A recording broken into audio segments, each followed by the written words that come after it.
Senhoras e senhores, bem-vindos a mais um episódio do Venture Fellows. Hoje eu estou aqui acompanhado novamente da Beatriz, minha sócia. Olá, sejam bem-vindos. Antes da gente começar, não esqueçam de deixar seu like, comentar, compartilhar e ativar o sininho para receber as notificações.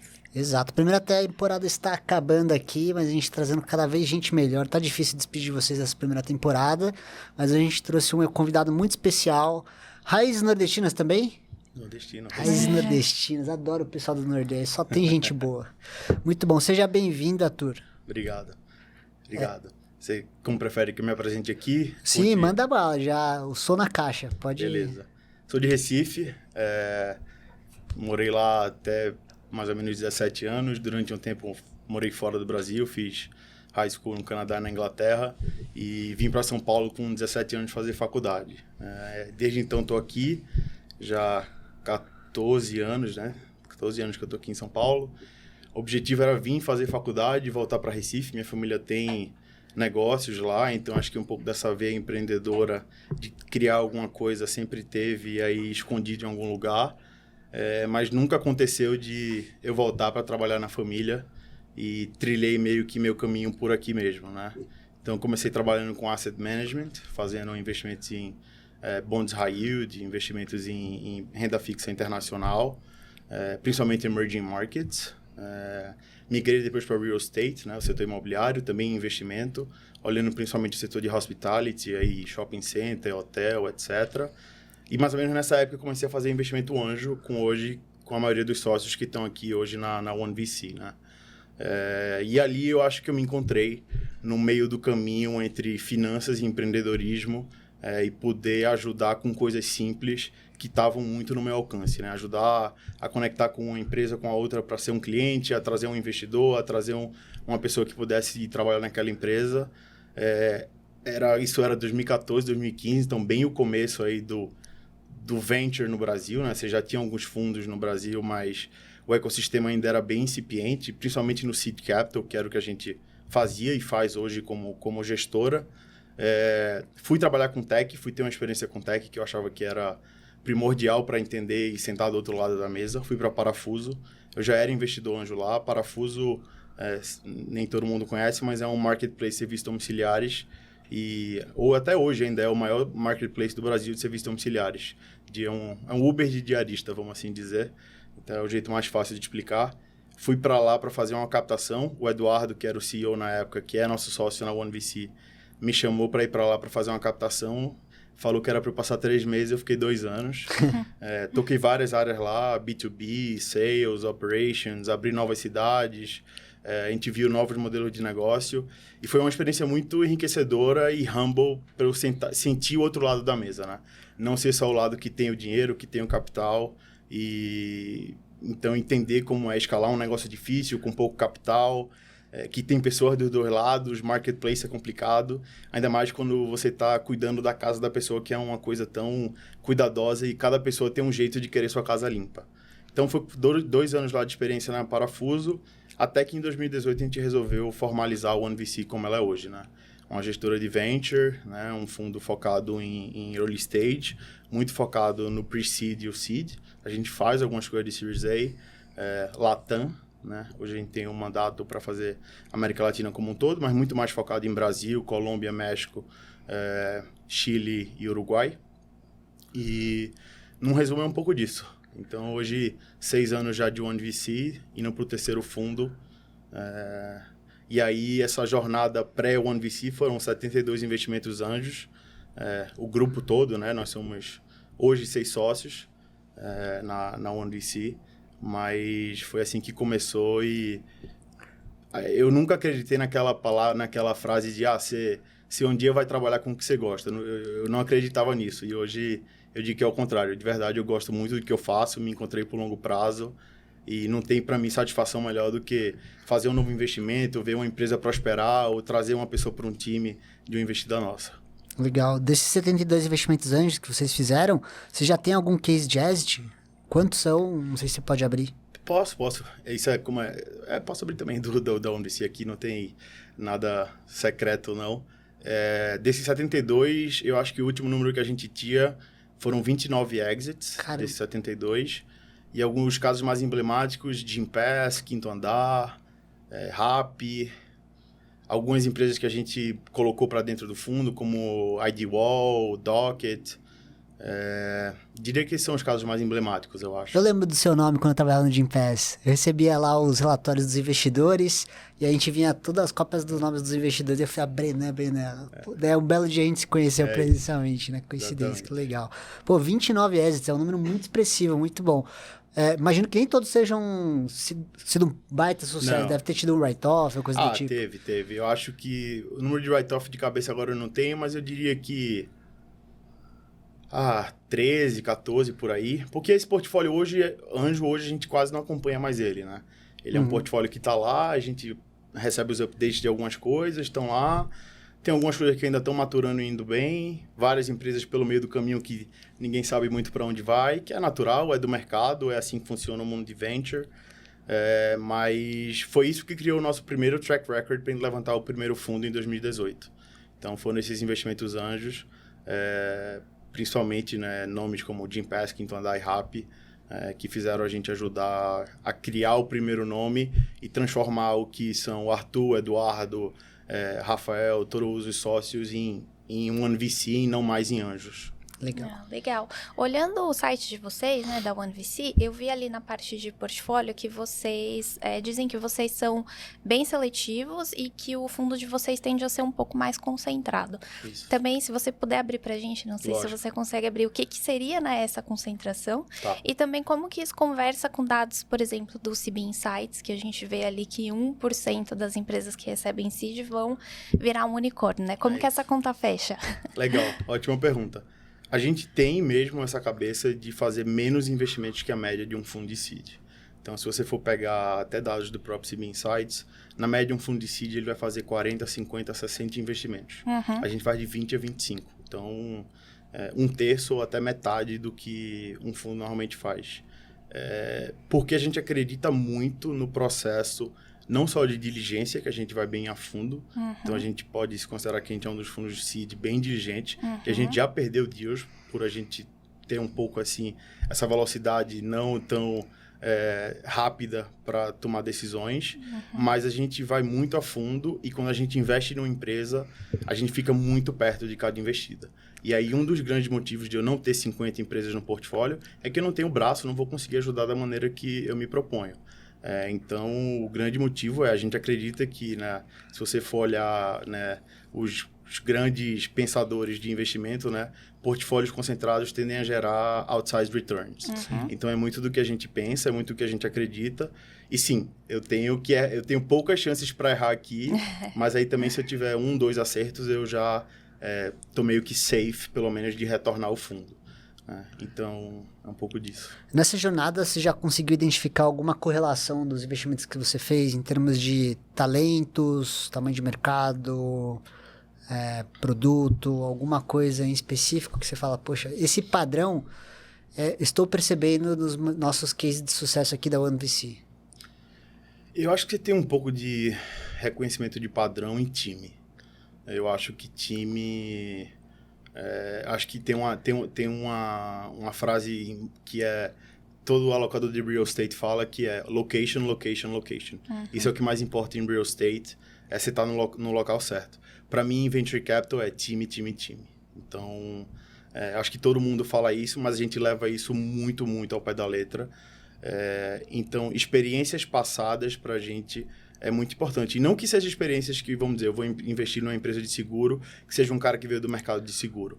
Mas que seja alguém que, de fato, botou muito peso e estudou sobre aquilo e que as experiências passadas dele consigam contribuir para que ele seja um bom líder, uma pessoa que vai liderar aquela equipe da forma mais produtiva e eficiente possível.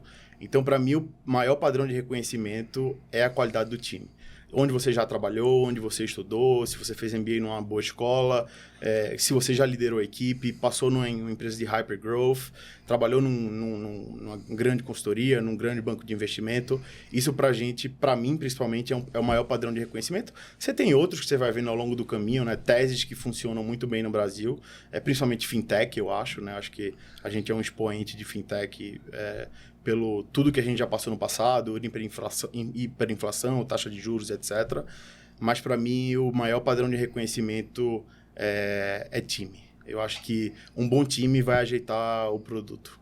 Então, ó, quando você olha para a ótica de quanto que estudou, né? O quanto você aprofundou, aonde que estudou, experiência passada, como que você consegue investigar com profundidade se aquela pessoa, apesar dela ter feito um MBA em Harvard, por exemplo, ela não tem aquela profundidade que você quer. Como que você identifica, como que você faz esse reference check, ou background check? Que tipo de atividades vocês fazem para saber se aquela pessoa é boa mesmo, não é só no papel, né? O reference check da pessoa, você fala. Porque muitas vezes a pessoa pode trabalhar num Google, pode ter Exato. feito MBA em Harvard, mas é um fake it. É isso. Né? É isso. Como que você valida que realmente, não, aquela sim tem profundidade e vai fazer as coisas acontecerem? São 3 referências que a gente faz. Eu acho que a primeira delas é uma referência do nosso networking. Então, vou dar um exemplo aqui. A gente está para investir na Beatriz. A gente vai bem a fundo no nosso network para encontrar pessoas que te conhecem e que vão falar sem estar zero enviesada, né? Então, esse é o primeiro ponto, de a gente pegar pessoas que te conheçam e não que foi pessoas que você recomendou para mim para eu falar.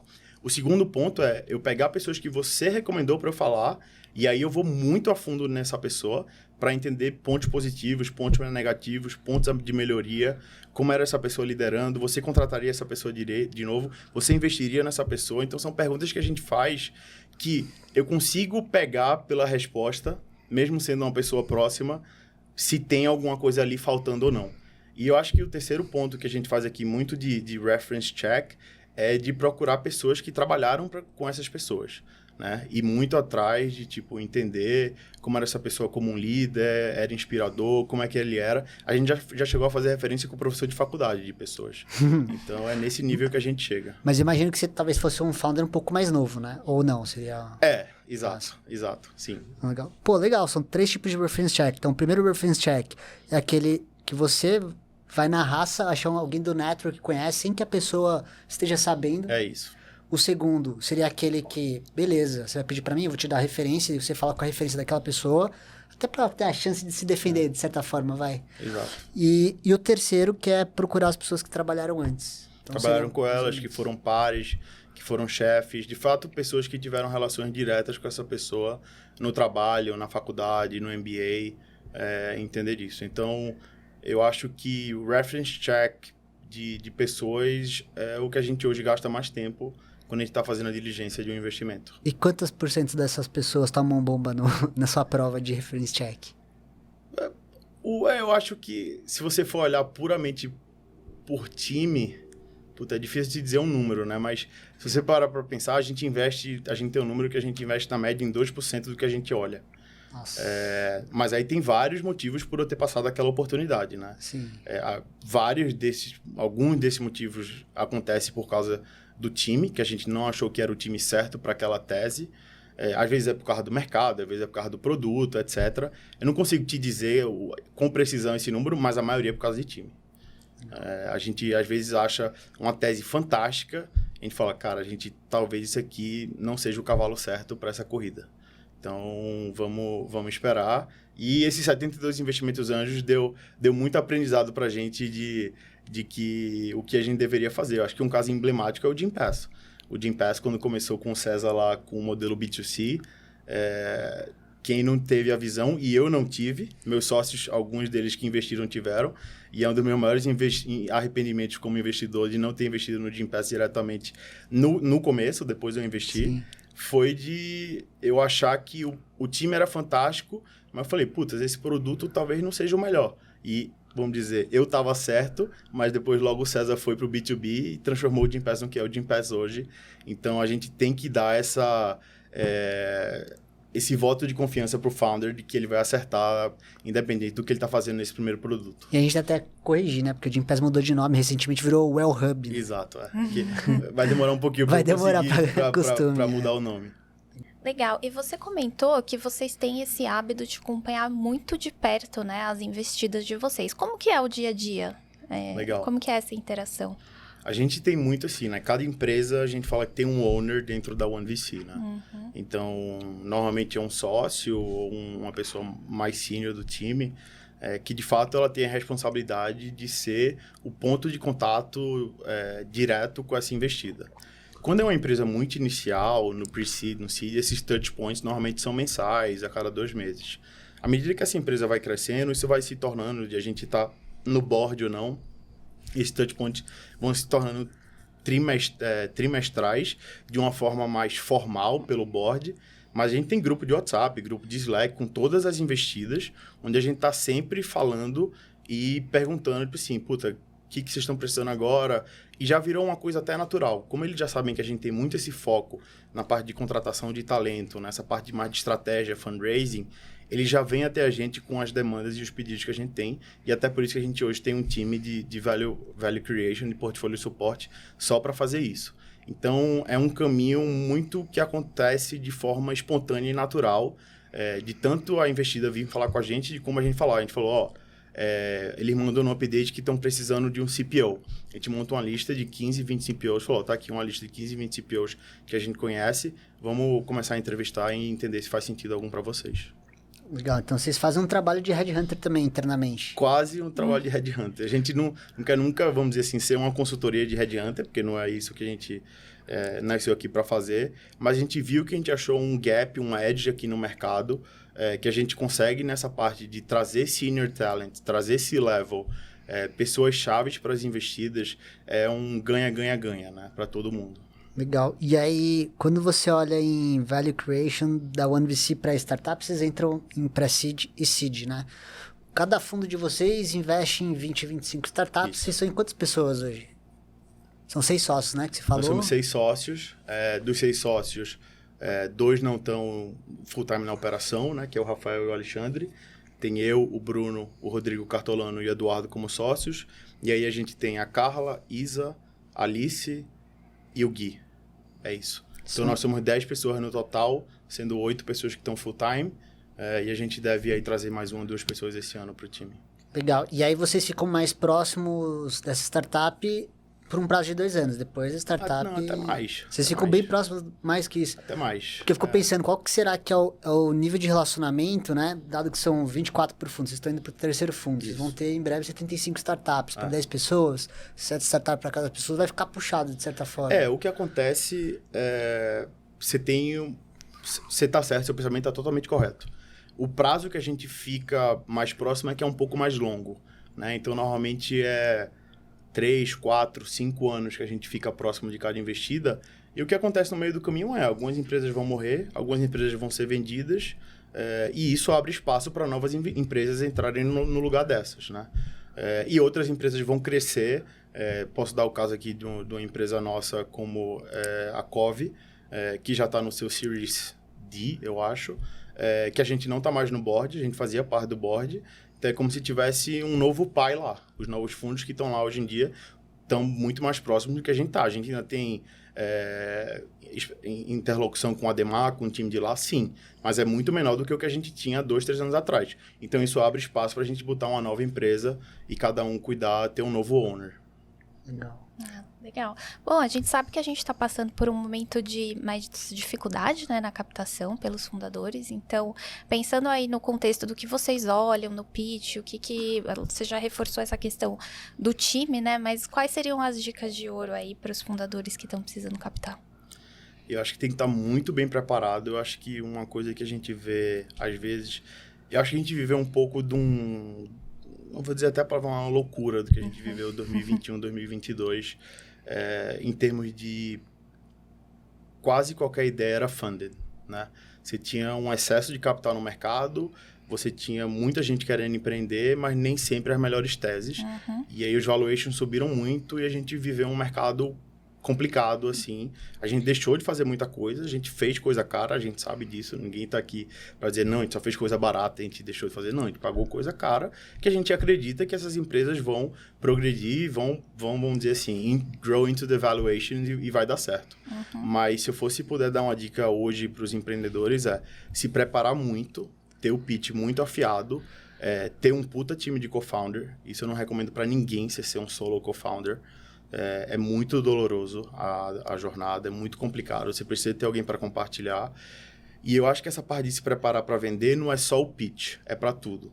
Você vai estar sempre contratando pessoas, você vai estar sempre vendendo o seu produto, você vai estar sempre captando algum tipo de recurso, seja dívida, equity, alguma coisa. Então, é uma coisa que eu sinto, a gente que fez já investimentos nos Estados Unidos, o nível de preparo do pitch, de sales como um todo, né? O empreendedor brasileiro precisa ainda crescer um pouco nisso, né? Tanto que você vê, acho que é muito comum você ver empreendedores que vieram de grandes escolas de MBA fora, como eles têm essa facilidade de se vender e facilita muito para tudo, para contratar alguém, para motivar o time, etc. E às vezes você tem talentos que, vamos dizer, são diamantes mais brutos que você tem aqui lapidando, até chegar no que você quer. E esse próprio fundador, ao longo do tempo, ele tem que ir maturando, né, com o crescimento da empresa. Então, acho que essa é uma parte bem interessante que a gente vê do nosso portfólio. Founders que, quando a gente pegou, eram, não vou dizer que eram, vamos dizer cru, vamos dizer assim, e como eles evoluíram, se tornaram founders hoje referência no mercado. E qual que é o preço, não sei se você já fez essa conta, qual que é o preço médio, o valuation médio das startups que vocês investem em fase pré-seed e das fases seed? Vocês têm essa conta de cabeça? De cabeça eu não tenho, mas, depende muito. Vai ter coisa que a gente já fez a 2, 3, 4 milhões de dólares, como já teve coisa que a gente fez a 10, 15, 20. Então, depende muito do momento de mercado, depende muito da qualidade do founder, da competição daquele round, de quantos fundos estão olhando. Então, eu não sei te dizer, vamos dizer, uma média hoje, de cabeça eu não sei, mas os últimos 6 deals que a gente fez, 5 deles a gente liderou, foram com valuations já bem mais atrativos do que a gente passou por aquele momento 2021 e 2022. Legal. E aí, quando você faz a conta, né? Eu fico imaginando a cabeça do investidor de Venture Capital. Quando você vai investir numa startup, você tem que pensar para quem que eu vou vender, quanto que eu vou vender, né? Eu fico imaginando. Como que vocês fazem a conta de vocês? Vocês sempre estão targeting, tipo, essa startup tem que ir pro IPO valer $1 bi na Nasdaq? Ou não? Eu acho que o racional aqui, eu tenho um time frame de 5 anos, 7 anos, e eu acho que vai ser comprado por estratégia. Como que é feito esse backstage do lado de vocês? Legal. Acho que a pergunta é muito boa. Eu acho que é um mix. A gente sempre tem algumas apostas que a gente chama do home run, né? Que tipo assim, cara, a gente tá indo pras cabeças aqui. Isso aqui é um negócio muito disruptivo que tem que ir para fazer IPO. Seja no Brasil, seja fora, na NYSE, na Nasdaq, quando for.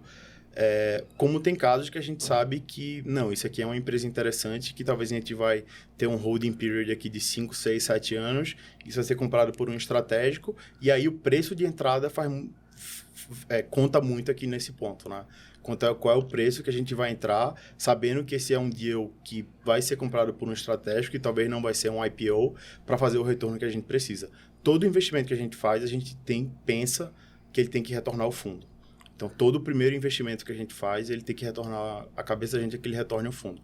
Se a gente está investindo depois na mesma empresa em round subsequente, a gente abaixa um pouquinho esse número de que ele não precisa, vamos dizer, retornar o fundo inteiro, mas que no mínimo 10 vezes ele tem que fazer também.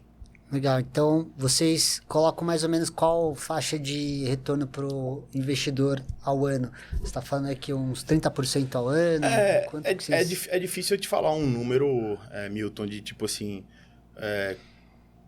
de eu prometer alguma coisa para o meu investidor, né? O mercado de Venture Capital, ele tem meio que uma estatística que se você retorna entre 3 a 4 vezes o capital no lifetime do fundo, você está no mercado e continua captando fundos.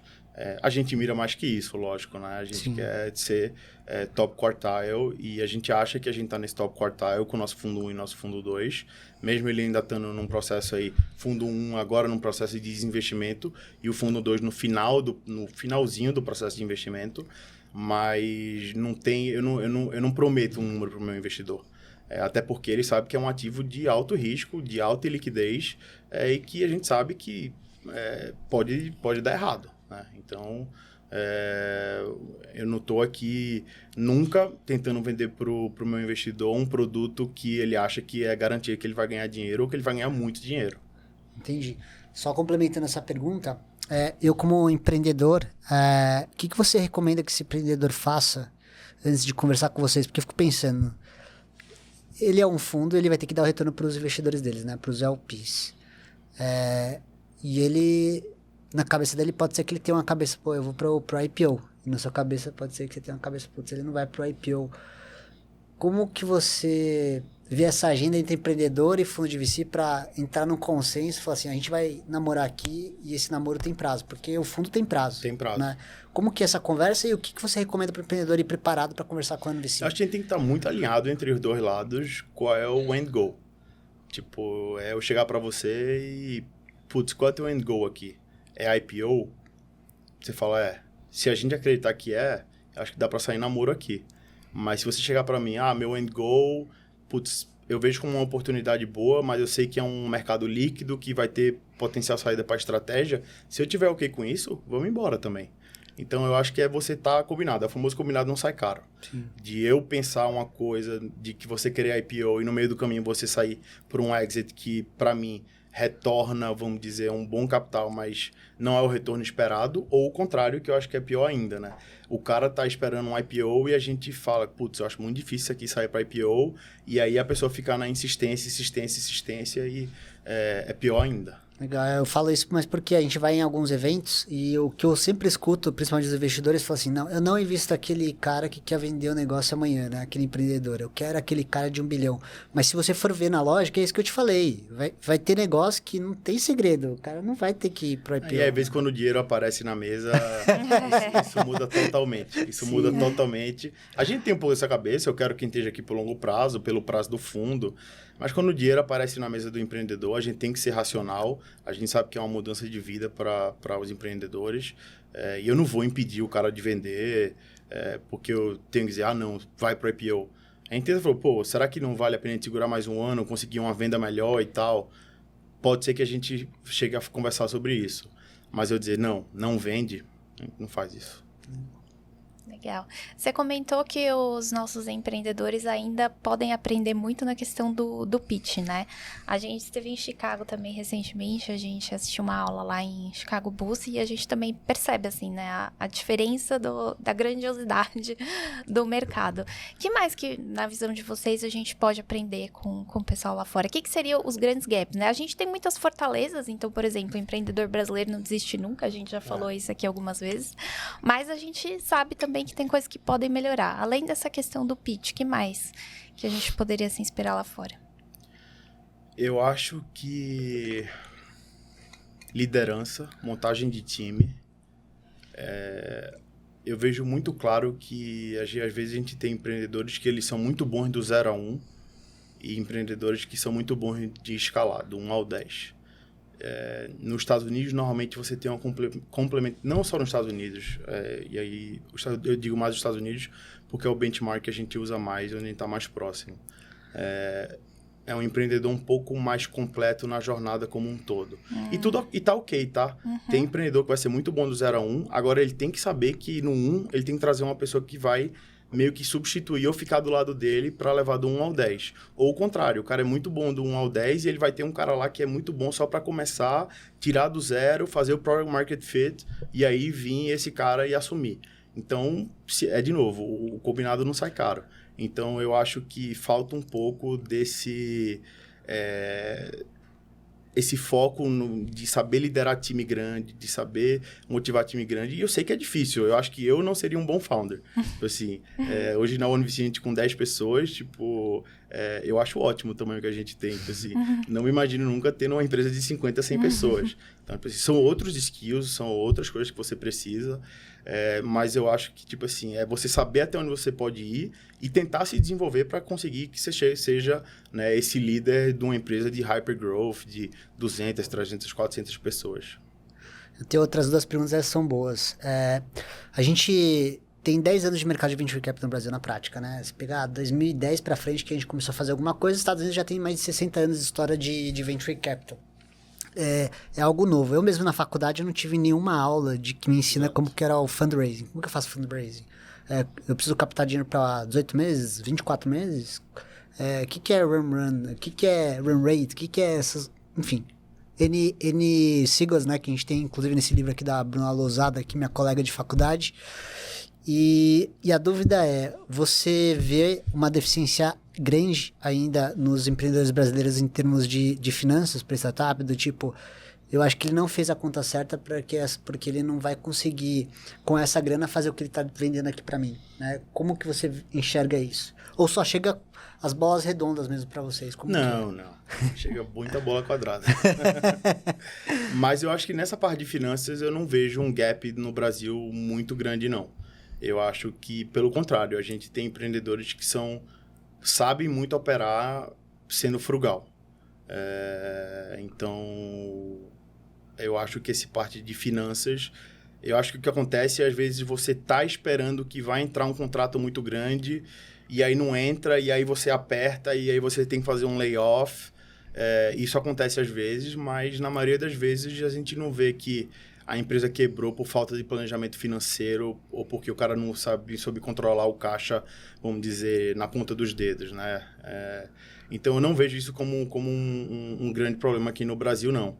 Eu acho que esse momento que a gente passou agora, de que a gente teve quase um flood de capital no mercado, você começou a ter algumas empresas que ficaram mais displicentes no sentido de como controlar o capital e que acabaram contratando mais do que precisava, pagando a mais do que precisava para algumas pessoas e tiveram que fazer corte, né? Porque não alcançaram o resultado que queriam com um budget muito grande, com um burn muito alto, e agora tem que reduzir. A sorte é que essas empresas captaram muito dinheiro, então ainda tem muito capital e tem agora como se ajustar sem precisar levantar uma nova rodada, sem precisar tomar um down round, sem precisar tomar um flat round.